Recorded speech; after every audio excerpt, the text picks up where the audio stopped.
रहीम,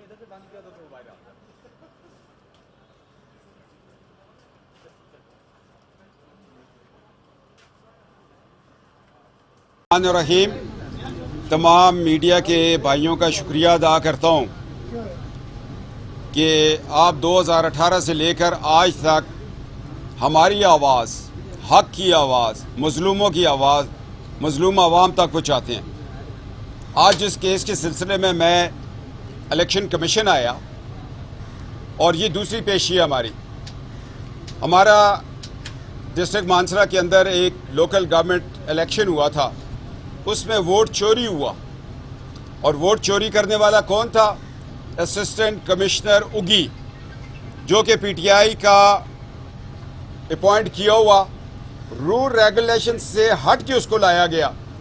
उसको पहले उसकी अपॉइंटमेंट हुई थी कि वो जाएगा तहसील बफा में, रातों रात उसको चेंज करके उगी में लाया। वो पहले एक बीबी वहाँ पर एसी थी, इलेक्शन कमीशन ने ऑर्डर किया इलेक्शन का, उस सारे रूल रेगुलेशन भूल के, इलेक्शन के ऑर्डर को भूल के उसको बीबी को हटा के उसको एसी लगाया गया और वो एसी लगाया गया जिसकी सारा ख़ानदान जो है वो पीटीआई है। उसकी मिसेस पीटीआई के टिकट पर पिछले दौर में नाज़िम बनी थी और उसने रातों रात रिज़ल्ट चेंज किए। जो आधे घंटे एसी ऑफिस से दूर पोलिंग थे, उनके रिजल्ट दूसरे दिन 12 बजे आ रहे हैं तब्दील करके, और हम फिर भी जीत रहे थे। रात को 5800 वोट्स हमारे रिजेक्ट कर दिए और हमें 800 वोट से हरा दिया। हालांकि कानून ये कहता है कि जो नोटिस उसने करना था, अनाउंस करना था, उसने हमें लेटर नहीं लिखा। वो कहता है जी मैंने टेलीफोन पे 1-2 कैंडिडेट्स को बताया, हालांकि मैं 2 बजे उगी में खड़ा था दरख्वास्त लेके, उसने गेट्स नहीं खोले।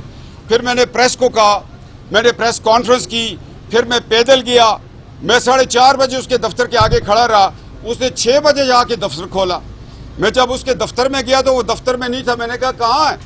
कहते हैं कि जी वो साथ अपने पीएस के साथ बैठे हो। मैंने कहा तुम किस किस्म के असिस्टेंट कमिश्नर हो? तुम जाके अपने क्लर्क के साथ बैठते हो, उसके इधर बुलाओ, और दफ्तर तुम्हारा खाली है। फिर उस बहस मुबैसा हुआ। मैंने उसको कहा मैं तुम्हें इसलिए एक सीनियर ब्यूरोक्रेट रिटायर्ड की हैसियत से बताता हूँ, तुम अभी ऐसी लगे हो तो मैं 1994-95 में असिस्टेंट कमिश्नर मॉडल टाउन था। ये कोई तरीका नहीं है तुम अदालत छोड़ के क्लर्क के दफ्तर में बैठे हुए और हम लोग तुम्हारा इंतज़ार कर रहे हो और तुम पहले गेट नहीं खोल रहे, फिर टाइम गेन कर रहे हो। तो वो सारा केस हम इलेक्शन कमीशन में लेके आ गए और अल्लाह के फजलो करम से इंसाफ होता हुआ आप लोगों को नज़र आएगा। और ये पीटीआई हुकूमत का वतीरा रहा है। 2018 का इलेक्शन चोरी किया, ज़िमनी इलेक्शन डस्का का चोरी किया और डस्का वाला ही एक्शन रिप्ले उगी में हुआ, और आज हम आगे हैं। ये डस्का की तर्ज की तरह धांधली हुई है। अगर इसी तरह मुल्क में छोटे ग्रेड के ऑफिसर मिल के पैसा ले के रिश्तेदारियों और तल्लक से लोगों के वोट की इज्जत को रोंगते रहेंगे तो फिर हालात क्या होगा? रोंदा हुआ वोट जो है वो फिर इंतकाम मांगता है, और इस शख्स ने हमारे वोट की तजलील की है, इलेक्शन कमीशन के ऑर्डर्स को नहीं माना। कानून कायदा और जो आईन पाकिस्तान है उसमें जो कुछ लिखा है, असिस्टेंट कमिश्नर हसरत ने उस आईन पाकिस्तान को सर्द खाने में रख के अपने ऑर्डर्स दिए। हमारा रोना ये है कि ये आइन बना, इसके लिए कुर्बानियाँ हुई, ये 73 का मुकद्दस आइन है। अगर एक ग्रेड 17 का अफसर नहीं मानेगा तो फिर 18, 19, 20 वाले भी नहीं मानेंगे। हमारा रोना ये कि आइन को पसे दीवार डालकर इस शख्स ने इलेक्शन किया। इलेक्शन होते रहते हैं, फिर हो जाएंगे, रीपोलिंग हो जाएगी, रिकाउंटिंग हो जाएगी, मगर इस शख्स को कैफरे किरदार तक पहुंचना चाहिए जिसने आईन पाकिस्तान को इज्जत नहीं दी। प्राइवेट स्टाफ लगाया गया और जगह जगह प्राइवेट स्कूलों से स्टाफ लगाया। अंदर जाके उसने अभी बताया कि मेरे पास स्टाफ की कमी थी, मैंने प्राइवेट स्कूल से, वो हमें क्या पता प्राइवेट कौन लगाए, दूसरे लोगों के रिश्तेदार बैठा दिए हैं लड़कियां। और ये कोई इलेक्शन तो ना हुआ कि एक बंदे को सड़क से खड़ा कर दे, तुम 1000 रुपये दिहाड़ी लो और तुम रिटर्निंग ऑफिसर बन जाओ, पोलिंग करवाओ। तो ये मैं कानून की धज्जियां बखेर के इस शख्स ने रखी हैं। और इसने क्या इलेक्शन कमीशन से इजाज़त ली थी कि मेरे पास स्टाफ नहीं है और मैं प्राइवेट स्कूलों से टीचर्स लेके आ रहा हूँ? नहीं ली उसने। हाँ, अगर उसके पास इजाज़त होती तो हम उसको चैलेंज करते। ये तो हम जब सुबह गए, अब हमने देखा, अब लिस्टें पड़ी, ये तो स्कूल के गवर्नमेंट ऑफ पाकिस्तान की पेरोल पे नहीं ये लोग। तो ये हालात हैं, इसमें हमने रिट की है। तो अल्लाह बरकत देगा। आपका कोई सवाल हो तो मैं हाजिर हूँ जी। कैप्टन साहब, आप हुकूमत तब्दील होने से पहले सुप्रीम कोर्ट में कहते रहे हैं, हमें सुप्रीम कोर्ट जब आप आते थे हमें आप कहते रहे कि इस साल इलेक्शन होने जा रहा है। अब आपको इस साल इलेक्शन होता नजर आ रहा है? आम इलेक्शन मैं जो बात सुप्रीम कोर्ट में की है वो सुप्रीम कोर्ट के सामने ही उसका जवाब दूंगा। या इलेक्शन है, इलेक्शन का जवाब दूंगा। जो इलेक्शन है, मुल्कों में इलेक्शन होते हैं और फ्री एंड फेयर इलेक्शन जो है ना, वो मुल्क को आगे लेके जाता है। 2018 का धांधली वाला इलेक्शन हो, ठप्पे घर पे लगे, खिलाई मखलूक पड़ जाए इलेक्शन को, फिर रिजल्ट ये होता है कि 3000 रुपये मन आटा है, गैस नहीं है, पेट्रोल आंखों में डालने के लिए नहीं है, हॉस्पिटल में दवाई नहीं है। एक इलेक्शन मादरे मिल्लत का अयूब खान ने चोरी किया, आधा मुल्क मशरकी पाकिस्तान बांग्लादेश बन गया था। इलेक्शनों के माह बाद ये असरात होते हैं रियासत के ऊपर। आज हम भुगत रहे हैं, रोजे हैं, बिजली नहीं है। उन बच्चों से पूछो जो सुबह बेचारे छोटी छोटी सुजुकी डब्बों में बैठ के स्कूलों में जाते हैं, पंखा नहीं चल रहा। उस माँ से पूछो जो 3000 रुपये मन आटा लेके आती है तो बच्चों को कहती है कि रोटियां 2 बनी हुई हैं, पहले ये खा लो, ये खत्म हुई तो तीसरी तब बना के दूंगी, क्योंकि आटा अफोर्ड नहीं कर सकते गरीब लोग।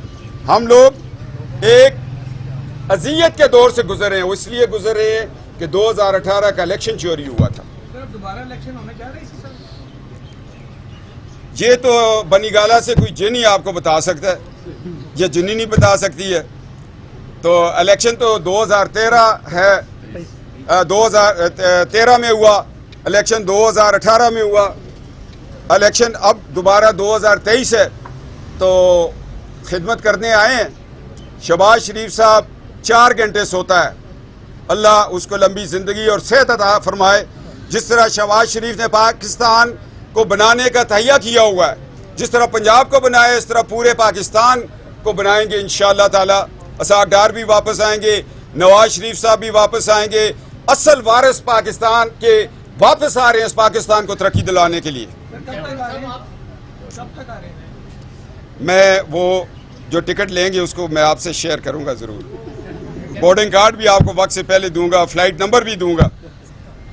कैप्टन सदर साहब, आप ये बता सकते हैं कि पाकिस्तान में कोई ऐसा इलेक्शन हुआ जो साफ शफाफ हो और फ्री एंड फेयर हो, और आइंदा जो सदर ममलिकत की दौड़ेगी वो किसको देखते हैं?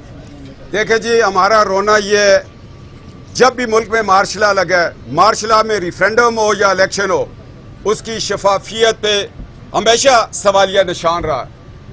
और मुल्क में जब फ्री एंड फेयर इलेक्शन होता है, मुल्क में मोटरवे बन जाती है, मुल्क एटवी पाकिस्तान बन जाता है, मुल्क में काशगर गवादर बन जाता है। ये फ्री एंड फेयर इलेक्शन के रिजल्ट्स हैं। आप देख लें, जिस इलेक्शन के रिजल्ट में मुल्क तरक्की किया वो फ्री एंड फेयर होता है। कैप्टन साहब, ये जाती सा सवाल है आखिरी ले जी, वो नॉर्मली आपके हाथ में बड़ी जबरदस्त ये घड़ी होती है, इसको नजर नहीं आती? यार घड़ी में डर से मैंने घड़ी बांधनी छोड़ दी है कि एक मुल्क का वजीर आजम घड़ी चोरी करके बेचता है। मैं तो गरीब आदमी हूँ, मुझे तो शादी में एक ही घड़ी मिली है, कहीं वो चोरी ना हो जाए, इसलिए छोड़ दी है, संभाल के रख दी। सर, कहीं आप अंगूठी पहनने के चक्कर में तो नहीं है? जी, कौन सी वाली अंगूठी? अंगूठी को तशरीह करे ना,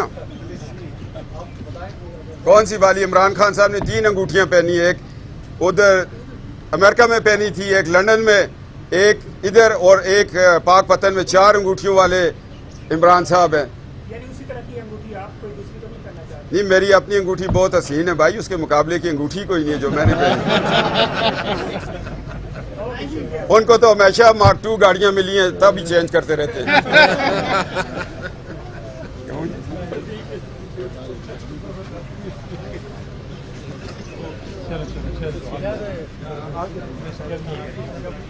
इधर तू इधर ना